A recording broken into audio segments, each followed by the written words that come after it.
The Great Hall was huge, bigger than 3 football fields put together. The ceiling stretched so high that clouds could form up there. 12 different types of alien beings sat around a massive table that looked like it was carved from a single piece of black stone. Dr. Nari walked into the room with quiet steps. Her black suit was simple and clean. No fancy decorations or bright colors like the other beings wore. She was small, barely reaching 5 feet tall. Next to the towering aliens around the table, she looked like a child who had wandered into the wrong meeting. The noise in the room was incredible. 12 different languages mixed together in angry shouts, clicking sounds from insect-like mouths, deep rumbling from creatures with 4 throats, high-pitched singing from beings made of living crystal, and over it all, the sound of something very large hitting the table again and again.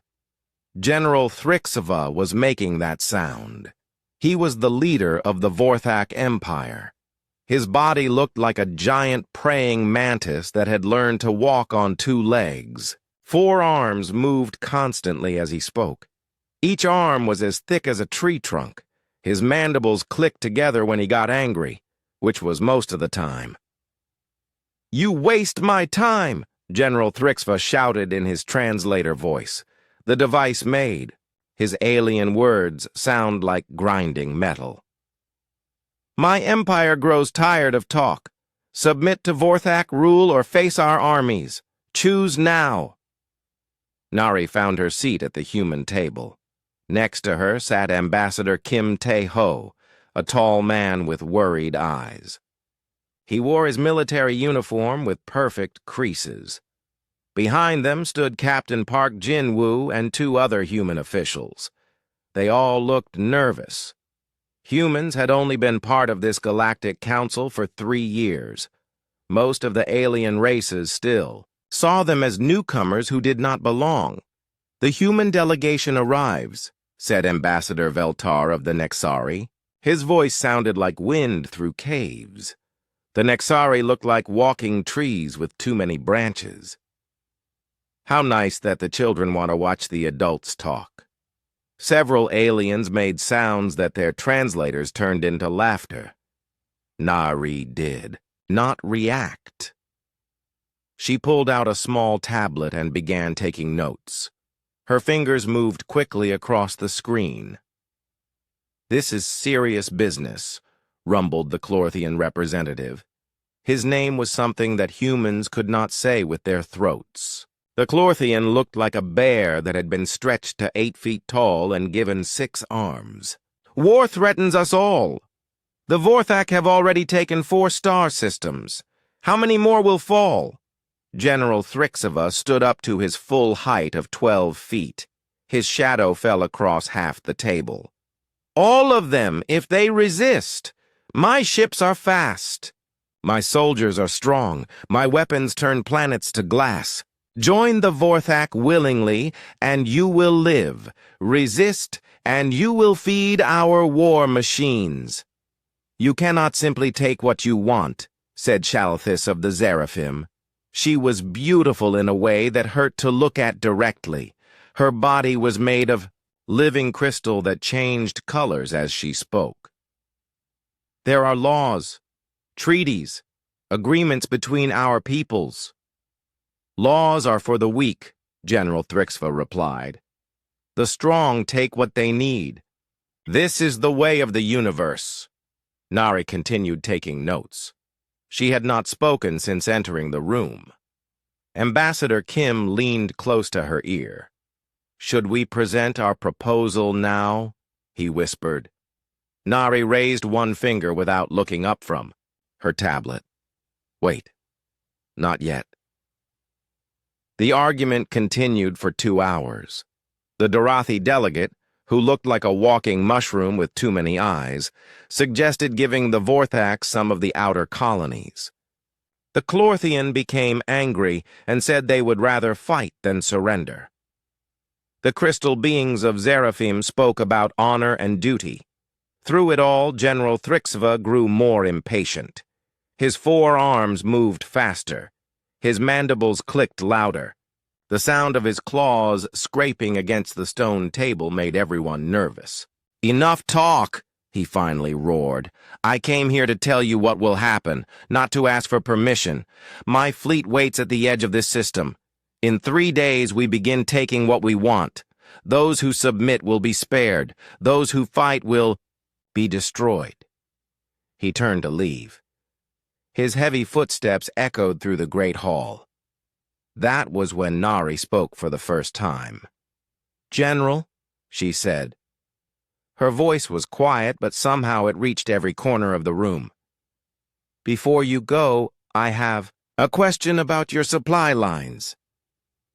General Thrixva stopped walking. He turned his huge head to look at the small human woman. "Supply lines." "Yes," Nari said, still looking at her tablet.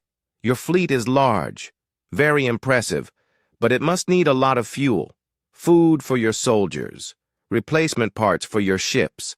I was wondering how you managed to keep everything supplied when you are so far from home." The room became very quiet. Supply lines were military secrets. No one talked about such things in public meetings. Why would a human care about Vorthak military matters? General Thrixva asked. His voice was dangerous now. Nari finally looked up from her tablet. Her eyes were calm and patient. "Oh, I was just curious. You see, I noticed that your fuel ships have to stop at the Kepler station every 6 days.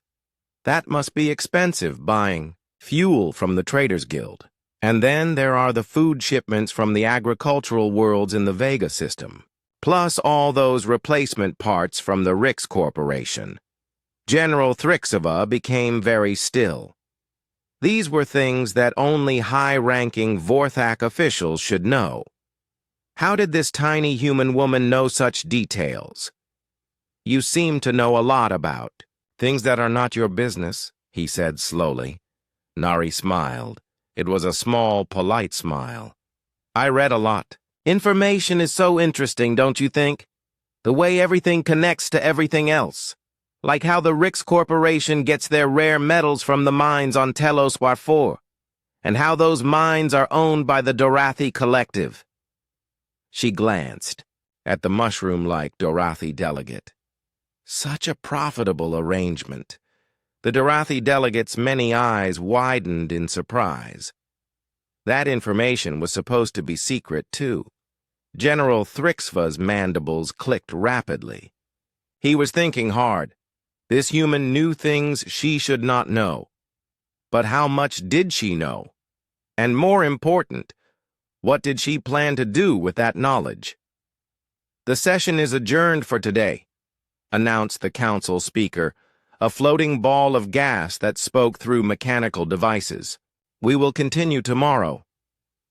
As the aliens filed out of the great hall, many of them looked at Nari with new interest. The small human woman packed up her tablet and stood to leave. But several delegates noticed that she did not look worried or afraid. She looked like someone who was exactly where she wanted to be. General Thrixva watched her go. For the first time in many years, he felt something he had almost forgotten. Uncertainty. This human female had just demonstrated that she knew military secrets that could damage his empire. But she had done it so quietly, so politely, that it had taken him several minutes to understand the threat. As he walked back to his ship, one thought kept running through his mind. In this room full of warriors and politicians and diplomats, who was really the most dangerous? He was beginning to suspect it might be the small woman in the simple black suit. The second day of talks began differently. The great hall felt tense, like the air before a thunderstorm. General Thrixva arrived early and took his seat with careful movements. His usual angry stomping was replaced by watchful silence. The other delegates noticed this change and became nervous. Nari entered the room at exactly the right time. Not early, not late. She wore the same simple black suit as the day before. Her tablet was in her hands, and she was already taking notes about something. She sat down without looking at any of the other delegates.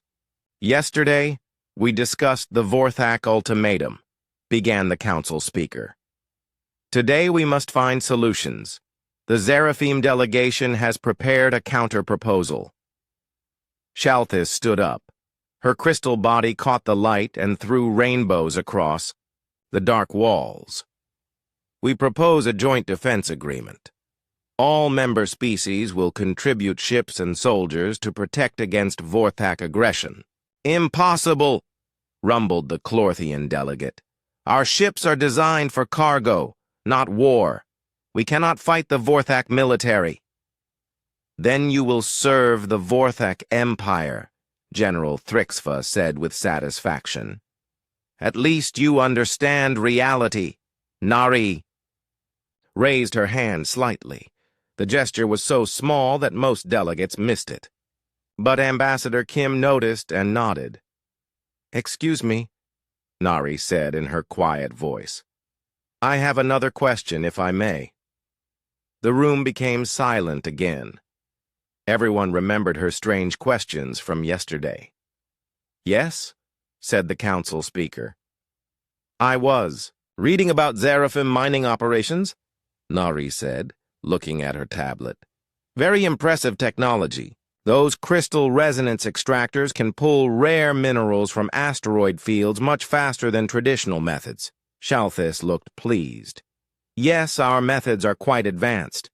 I noticed that your operations in the Sigma Belt have increased by 300% in the last year, Nari continued. That must generate enormous profits. Of course, the Galactic Mining Commission would need to approve such large-scale operations. Shalthis's crystal form stopped glowing quite so brightly. Our operations are properly registered. Oh, I'm sure they are, Nari said with the same polite smile. It's just that the Commission's public records only show permits for small research mining. Nothing about industrial extraction. But I suppose there might be some paperwork delay. The Zeraphim delegate said nothing. Industrial mining without proper permits was illegal and carried huge fines. If this information became public, it would destroy Zeraphim trade relationships across the galaxy. General Thrixva leaned forward with interest. Yesterday, the human had revealed his military secrets. Today, she was exposing another species' illegal activities. What was her game? Perhaps we could discuss the economic situation, suggested the Dorathi delegate. His mushroom-like body trembled slightly. Economics, yes, Nari said, turning a page on her tablet. Very interesting subject. For example, the Clorthian debt situation. The bear-like Clorthian delegate went very still. What debt situation? Oh, just the 17 billion credits your government owes to the Centauri Banking Consortium, Nari said casually. Plus interest, of course. The payment was due last month, I believe. That information is classified financial data, the Clorthian said in a dangerous voice. Is it? Nari looked surprised. I must have misread something. Though I do wonder, what happens when governments can't pay their debts? The banking consortium has such strict policies about seizing assets. The Clorthian delegate's 6 arms clenched into fists. A debt that large, if made public, would crash his planet's economy and probably cause his government to fall. General Thrixva was beginning to understand. This human female wasn't just making conversation. She was showing each delegate that she knew their deepest secrets. But why? What about food security? Nari asked, seemingly changing the subject. I read that the Nexari colonies have been having crop failures. The tree-like Nexari delegate straightened his branches with alarm. Our agricultural production is stable. Of course, Nari agreed. though the reports from your outer colonies suggest otherwise. 7 planets with complete harvest failures, food riots on 3 more worlds. Your government must be working very hard to keep that information quiet. You lie, the Nexari said, but his voice shook. I hope I do, Nari replied gently. Hungry. People can be so unpredictable, they might even be willing to accept help from anyone who offered food, even from an empire they normally wouldn't trust. Now General Thrixava understood completely. The human was not just revealing secrets. She was showing how each species could be controlled or manipulated. The Zeraphim could be blackmailed over their illegal mining. The Clorthians could be pressured through their debt. The Nexari could be bought with food shipments. But this created a new question. If she knew all this, what did she know about the Vorthak Empire? General, Nari said as if reading his thoughts. I was curious about something else. Your empire grows very quickly. New planets, new resources, new soldiers. But growth requires infrastructure, communication networks, supply depots, administrative centers. The Vorthak Empire is strong, General Thrixva said carefully. Oh yes, very strong, Nari agreed. I was particularly impressed by your communication relay station in the Arcturus system. Such an important facility, it must handle all military communications for the entire Eastern Fleet. General Thrixava felt cold despite his armored skin. The Arcturus relay was one of the most closely guarded military secrets in the Empire. If enemies knew its location, they could cripple Vorthak military coordination across dozens of star systems. I was also interested in your administrative center on Kepler Prime, Nari continued, the one that processes all the tax collection from conquered worlds, and the supply depot hidden in the asteroid field near Wolf 359. Such clever locations. How? Do you know these things? General Thrixva demanded. Nari looked up from her tablet with innocent eyes. I told you yesterday, General. I read a lot.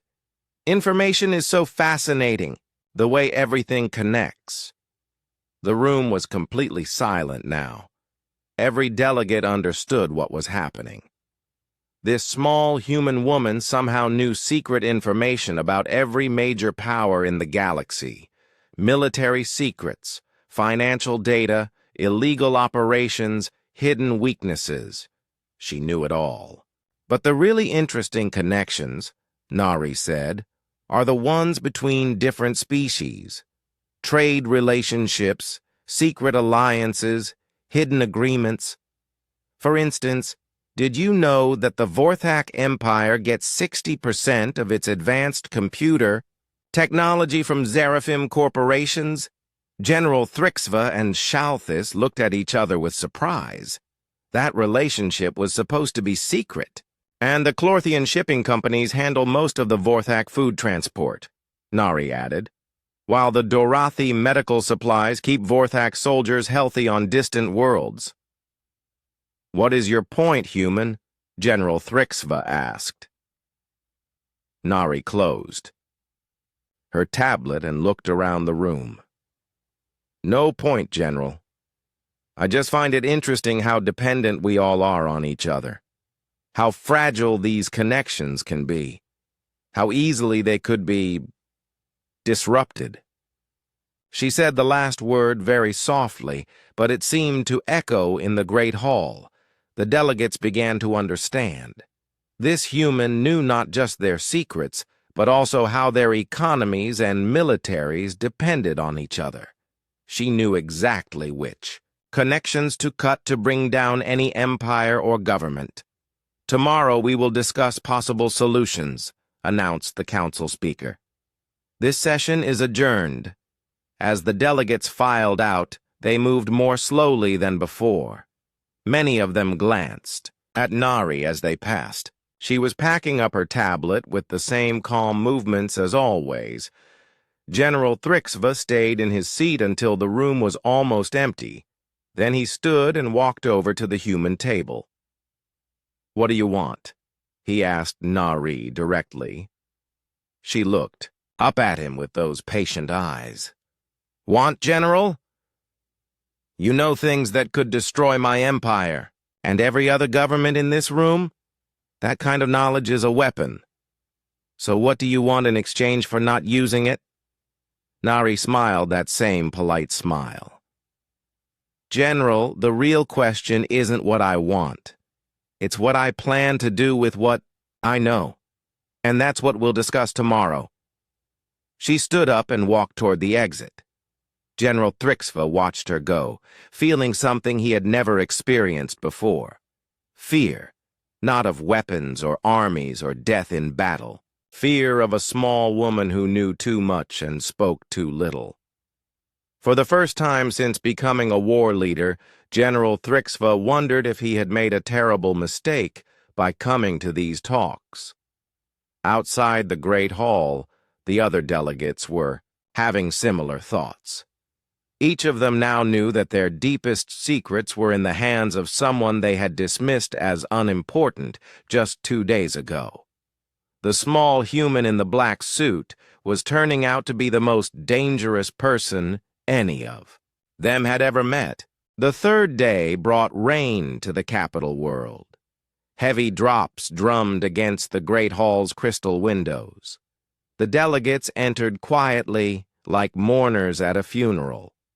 Everyone understood that today would be different from the first 2 days. Nari arrived exactly on time, as always, but today she was not alone. 3 other humans followed her to the table. Ambassador Kim introduced them briefly. Communications Specialist Han Soo-jin, Intelligence Coordinator Choi Min-ki, and Cultural Analyst Dr. Yoon-ji-hee. They sat without speaking and began setting up their own tablets and devices. General Thrixva watched this preparation with growing unease. Yesterday had been about questions and hints. Today felt like something bigger was coming. "Before we begin," Nari said, standing up, "I would like to address some concerns that were raised privately yesterday evening." Several delegates shifted nervously in their seats. After the previous day's session, many of them had tried to contact their home governments. Some had sent urgent messages asking about information security. Others had demanded to know how a human could know their secrets. Ambassador Veltar of the Nexari asked his government about the food situation on their outer colonies. Nari said calmly, "I'm pleased to report that emergency food shipments are already being organized.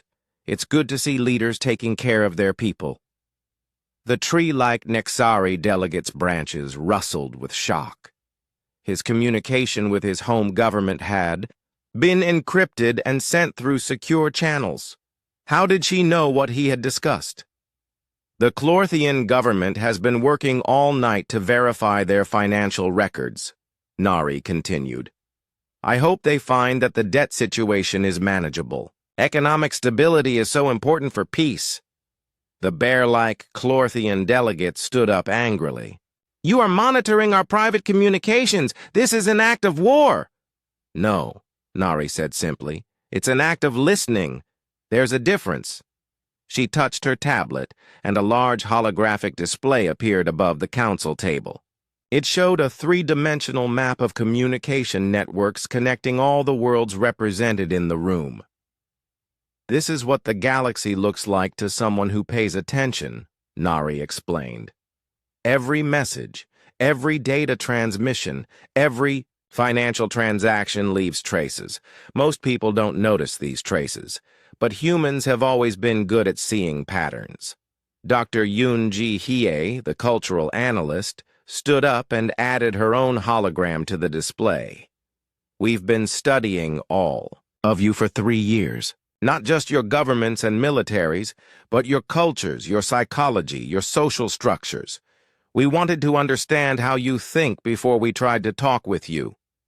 "This is espionage," General Thrixva growled.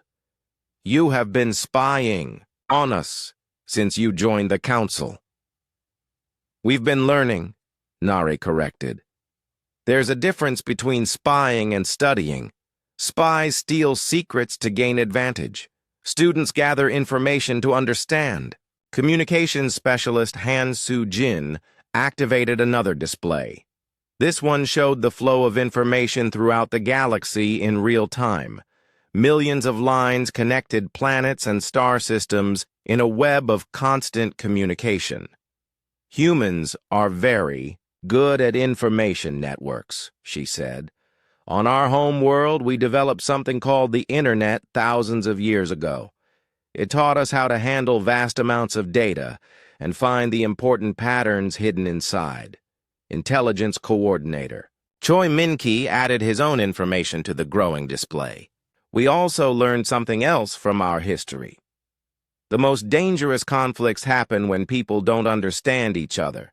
Fear comes from uncertainty. War comes from fear. The combined holographic display now showed military positions, trade, routes, communication networks, and resource flows all at once. It was overwhelming in its complexity, but somehow Nari and her team seemed to understand every part of it.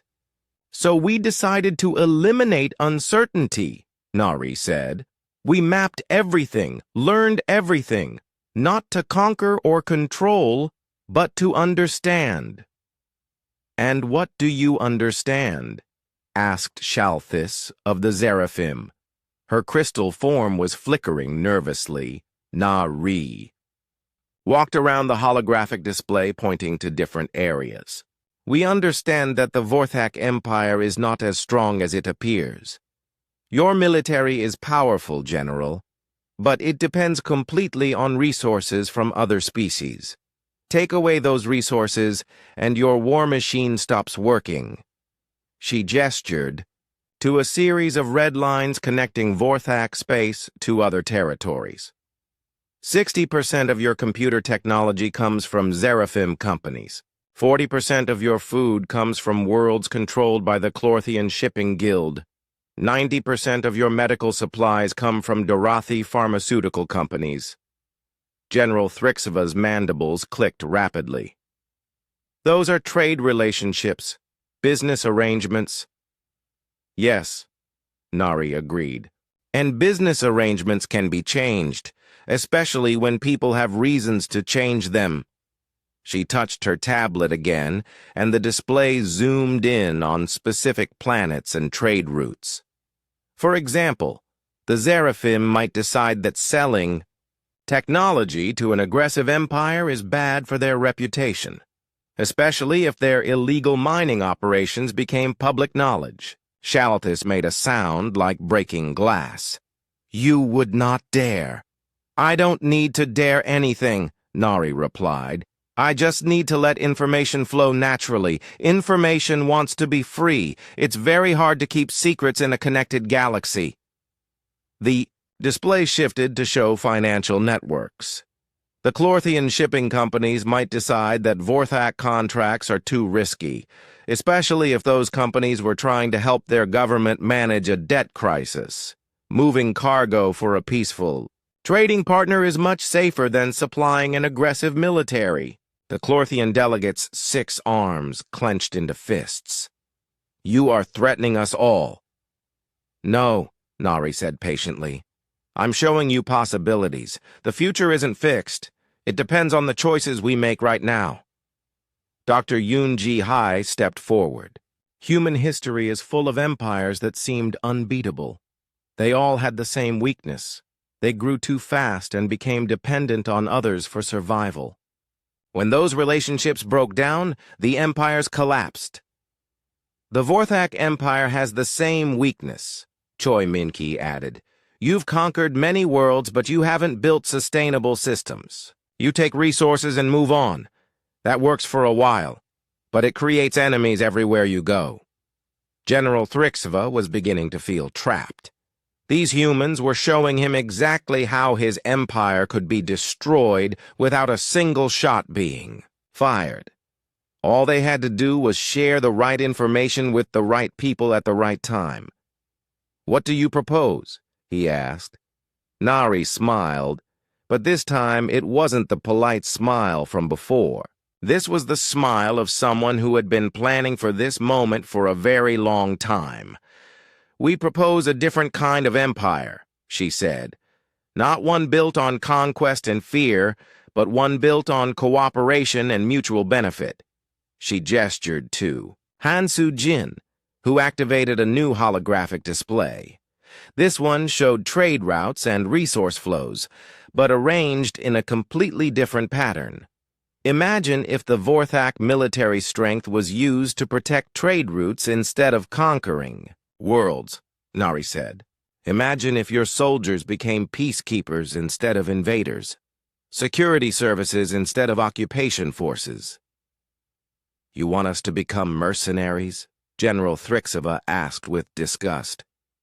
"We want you to become partners," Nari replied. "The galaxy has pirates, rebels, and dangerous creatures. There's plenty of legitimate work for a strong military force. Work that pays well and builds alliances instead of creating enemies." The display showed how such a system might work. Vorthak ships protecting trade convoys, Vorthak soldiers helping with disaster relief, Vorthak bases serving as neutral meeting points for diplomatic talks. "The other species would pay for these services," Choi Min-ki explained. "Your economy would be stronger and more stable than it is now. Your people would be respected instead of feared." "And what about our current territories?" General Thrixva asked. "Keep them," Nari said simply, "but govern them differently. Instead of taking everything of value and leaving the worlds empty, help them develop their own economies. Create long-term partnerships instead of short-term exploitation." The room was very quiet. The delegates were trying to understand what the humans were offering. It sounded too good to be true. "Why would you help us redesign our empire?" asked the Dorothy delegate. Nari looked around the room at all the different species. "Because a galaxy at war is bad for everyone. Because cooperation creates more wealth than conquest. And because humans have learned that the best way to be safe is to help everyone else be safe too." "You could destroy us all with what you know," General Thrixova said slowly. "Instead, you offer to help us build something better." "Why?" Nari walked back to her seat and sat down. "Because destroying things is easy, General. Any fool with enough weapons can break what others have built. But creating something new, something better, that takes real intelligence." She looked directly at the Vorthak war leader. "The question now is whether you're intelligent enough to accept what we're offering." The Great Hall fell silent except for the sound of rain against the windows. Everyone was waiting to see what the most powerful military leader in the galaxy would decide. General Thrixva stared at the holographic displays floating above the table. Everything the humans had shown him made sense. His empire was strong, but fragile. His military was powerful, but expensive. General Thrixva stood silent for a long time. The rain had stopped, but the Great Hall remained dim and quiet. All the other delegates watched him, waiting for his decision. The holographic displays still floated above the council table, showing the intricate web of connections that held the galaxy together. "You speak of cooperation," he finally said. "But words are easy. How do I know this is not some elaborate trap?" Nari nodded as if she had expected this question. "Because, General, if we wanted to trap you, we would have done it already." She touched her tablet, and the holographic display changed. Now it showed real-time information flowing across the galaxy. Message traffic, financial transactions, military, communications. All of it moving in patterns that most beings couldn't understand.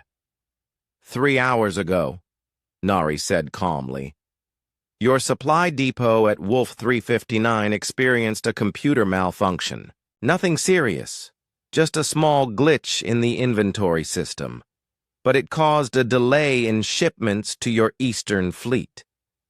General Thrixva's forearms tensed.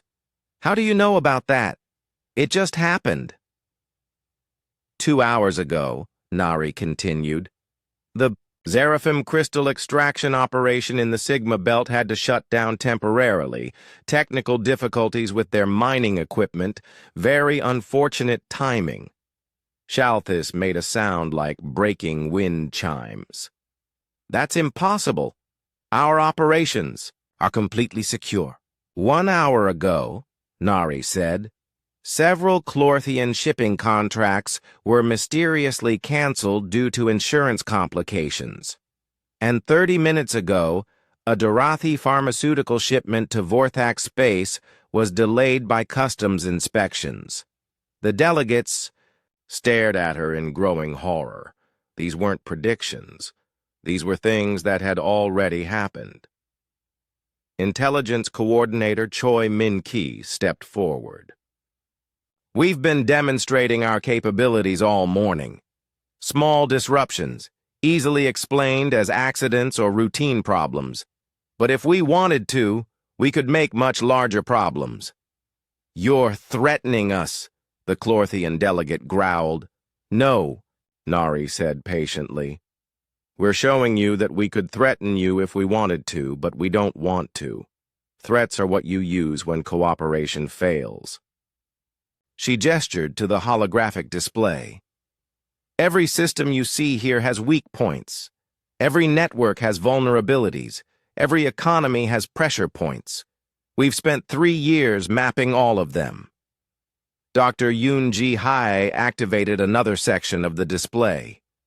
But we've also identified opportunities, places where small changes could benefit everyone, resources that are wasted because of poor coordination, trade routes that could be more efficient. Humans think differently than most species. Communications. Specialist Han Soo-jin explained. You see individual parts, your ships, your planets, your economies. We see the whole system and how all the parts work together. Nari walked around the holographic display again, but this time she wasn't pointing out weaknesses. She was showing connections and possibilities. The Vorthak Empire has the strongest military in the galaxy, she said. The Seraphim have the most advanced technology. The Clorthians have the best shipping network. The Dorathi have the finest medical knowledge. The Nexari grow the most food. She paused and looked at each delegate in turn. Separately, you're all struggling with different problems. Together, you could solve all of them.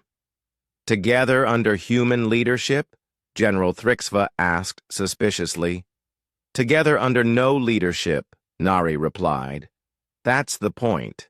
No empire, no overlord, no single species controlling the others, just cooperation between equals.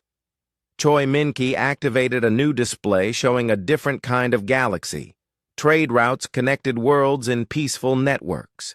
Military forces worked together to fight pirates and protect civilians. Resources flowed efficiently to where they were needed most. We call it the cooperative commonwealth, he explained. Each species keeps their independence and their territories, but instead of competing and fighting, they work together for mutual benefit. Why would the Vorthak give up conquest for cooperation? General Thrixva demanded. My people are warriors. We take what we need. Because cooperation pays better than conquest, Nari said simply. She touched her tablet and the display showed economic projections. Your current expansion costs enormous amounts of resources. You have to feed massive armies, build occupation. Forces fight constant rebellions. The profit from conquered worlds barely covers the cost of holding them. Dr. Yoon-ji Hai added her own data to the display. But if you provided security services to willing partners, your costs would drop by 80%, while your income increased by 200%. You could have a smaller, more efficient military that was respected instead of feared.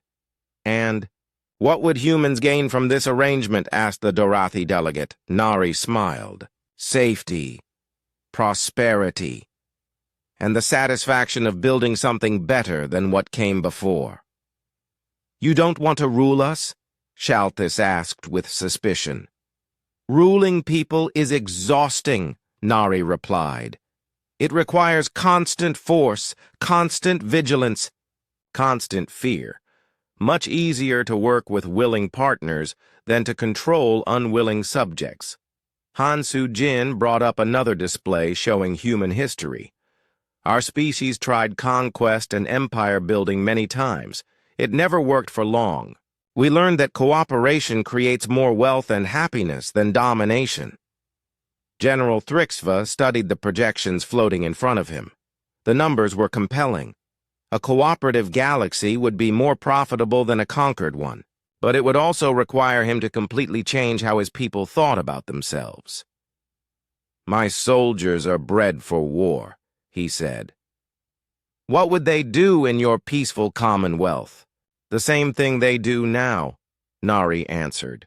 Protect people, fight threats, keep the peace. The only difference is that instead of creating enemies, they'd be creating friends. Choi Min-ki showed images of how Vorthak military bases could be redesigned. Instead of occupation posts, they would become trading centers and diplomatic meeting points. Instead of invasion fleets, they would become rapid response forces for emergencies and disasters. Your people would still be warriors, he explained, but they would be warriors with honor, protectors instead of conquerors. And if we refuse? General Thrixva asked. Nari's expression became very serious. Then you continue on your current path.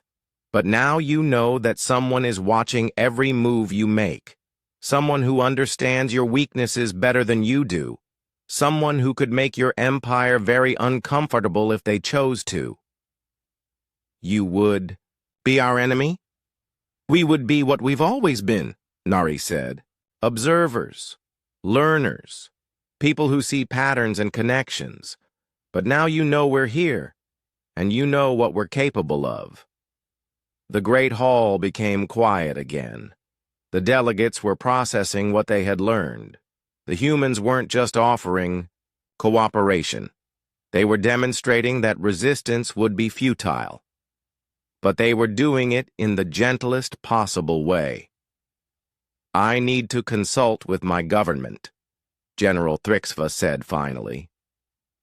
Of course, Nari agreed. But while you're consulting, consider this. We're not asking you to trust us.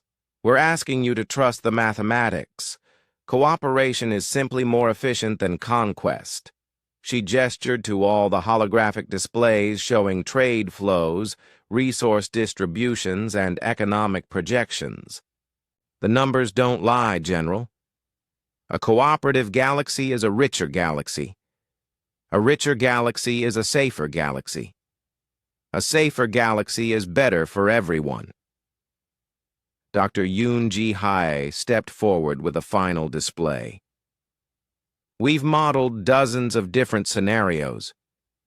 Continued expansion and conquest leads to eventual collapse in every simulation, but cooperation leads to sustainable growth and prosperity for all species. You've thought of everything, the Nexari delegate said with grudging admiration. We've tried to, Nari replied. That's what humans do. We think ahead. We plan for contingencies. We build systems that work for everyone. General Thrixva looked around the room at all the other delegates. They were all watching him, waiting for his decision.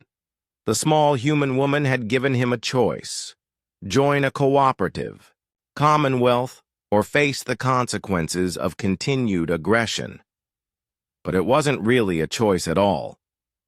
She had shown him exactly how his empire could be dismantled piece by piece. She had demonstrated capabilities that he couldn't counter, and she had offered him a way to have everything he wanted without the constant warfare that was bleeding his empire dry. "I will give you my answer tomorrow," he said. Nari nodded. "That's all we ask, General. Think about it carefully. Consider all the options. And remember, the strongest empire in history is the one that never has to fight a war." As the delegates filed out of the Great Hall, many of them were wondering the same thing. How had humanity, the newest member of the Galactic Council, managed to outmaneuver every other species without firing a single shot? The answer, they were beginning to understand, was that humans had been preparing for this moment since the day they first reached for the stars. And Nari, the small woman in the simple black suit, had been the architect of it all. The fourth day brought clear skies and bright sunlight to the capital world. For the first time since the talks began, the Great Hall felt warm and welcoming.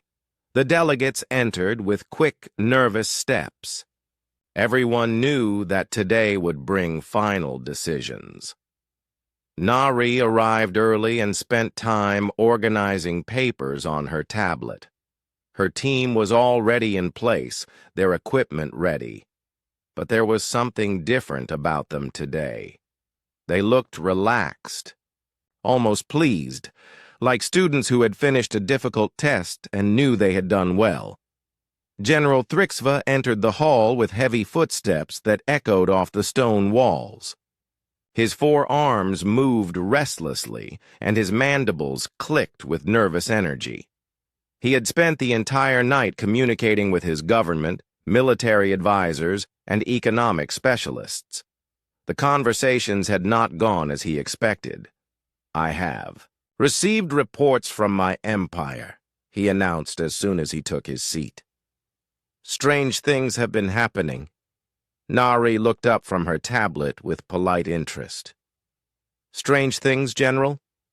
"Equipment failures," he said, his voice tight with controlled anger. "Communication delays, supply problems, transportation difficulties, and all of these problems began yesterday, exactly when you were demonstrating your, capabilities." "How unfortunate," Nari said with genuine-sounding concern. "I hope nothing too serious?" "Nothing that would cripple my empire," General Thrixva replied, "but enough to show that you could cripple it if you chose to. You've made your point very clearly." The other delegates shifted nervously in their seats. They had all received similar reports from their own governments. Small problems easily explained, but happening in very suspicious patterns. The Clorthian Shipping Guild experienced unusual customs delays on 12 different worlds, the bear-like delegate reported. The delays all happened at exactly the same time and affected only our most profitable routes. Our crystal resonance equipment suffered temporary malfunctions across 3 star systems, Shalthis added, her crystalline form flickering with agitation. The malfunctions corrected themselves after exactly 4 hours. Very precise timing for random technical problems. Nari nodded sympathetically. Technology can be so unreliable sometimes. I hope everyone's systems are working normally now. They are, General Thrixva said, which makes your message even clearer. You can cause problems when you want to, and you can stop causing problems when you want to. We understand. Good, Nari said simply. Understanding is the foundation of cooperation. Communication specialist Han Soo-jin activated the holographic display above the council table. But today's display was different from the previous ones. Instead of showing weaknesses and vulnerabilities, it showed opportunities and benefits. We've prepared a comprehensive plan for galactic cooperation, she announced. Every species represented here would benefit from the arrangement. The display showed trade routes connecting all the major worlds in efficient networks, Resource flows moved smoothly from planets with surpluses to planets with needs. Military forces worked together to protect civilian populations from pirates and disasters. Intelligence Coordinator Choi Min-ki pointed to specific areas of the display. The Vorthak Empire would provide security services and emergency response capabilities. The Seraphim would supply advanced technology and research facilities. The Clorthians would handle transportation and logistics. The Dorathi would provide medical services and pharmaceutical supplies. The Nexari would manage agricultural production and food distribution. And humans? Asked the Dorathi delegate. Humans would do what we're already doing, Dr. Yoon-ji-hai replied. Information processing, system coordination, and conflict resolution. Nari stood up and walked around the holographic display. Think of it as a giant organism, she explained. Each species is like a different organ with its own specialized function. The Vorthak military is like the immune system, protecting the whole body from threats. The Clorthian shipping network is like the circulatory system, moving resources where they're needed. The Seraphim technology is like the nervous system, handling communication and coordination. And humans are the brain?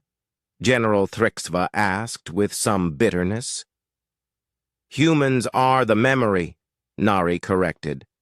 We remember how all the parts connect. We keep track of the patterns and relationships that hold everything together. She touched her tablet, and the display zoomed in on specific examples. For instance, when the Nexari colonies have crop failures, the system automatically redirects food shipments from other agricultural worlds. When pirates threaten a trade route, the nearest Vorthak patrol responds immediately. When a planet needs medical assistance, Dorathi specialists are dispatched within hours.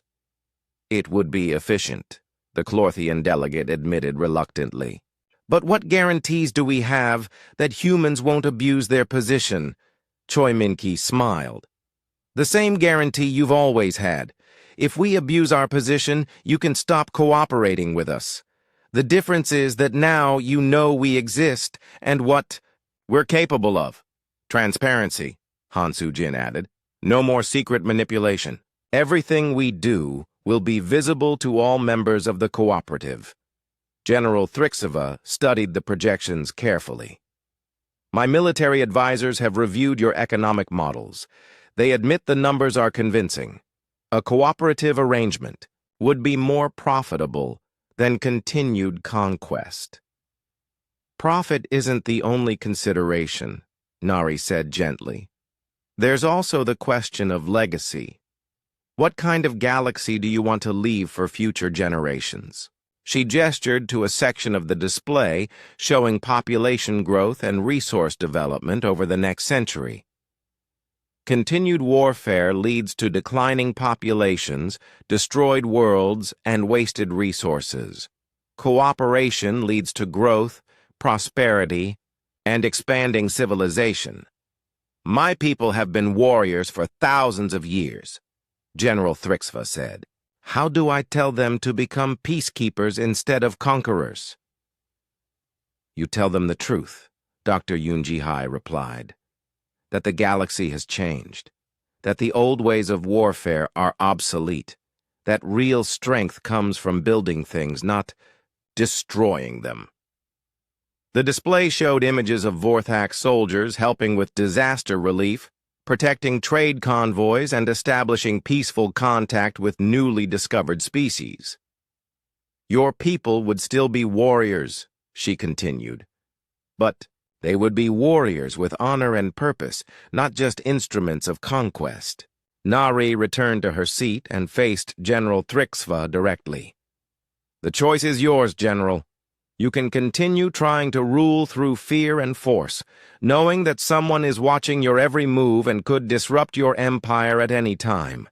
Or you can join us in building something better. And if we join this cooperative commonwealth, what happens to our independence? You keep it, Nari said simply. The Vorthak Empire remains the Vorthak Empire.